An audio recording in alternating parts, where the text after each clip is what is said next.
Hey everyone, today I'm going to show you how to apply for an Ecuador e-visa online. This is very helpful because it lets you complete the process digitally, upload your documents online, and follow the application step by step through Ecuador's official visa system. So to get started, go to Ecuador's official digital services website and either create an account or sign in. So once you're inside the portal, open the visa section and choose the tourist or visitor visa option. Next, fill in your personal information carefully.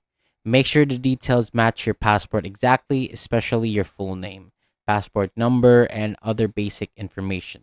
So after that, prepare the required documents and upload them in the correct format. It is also very important to check everything before submitting so that there are no delays caused by small mistakes. So once you submit the application, just follow the instructions shown in the portal for the next step, including any payment or review stage if needed.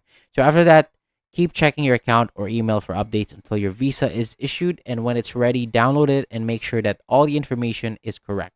So that is all for today. Thank you so much for watching. For more videos like this, hit the subscribe button below and I'll see you on the next video.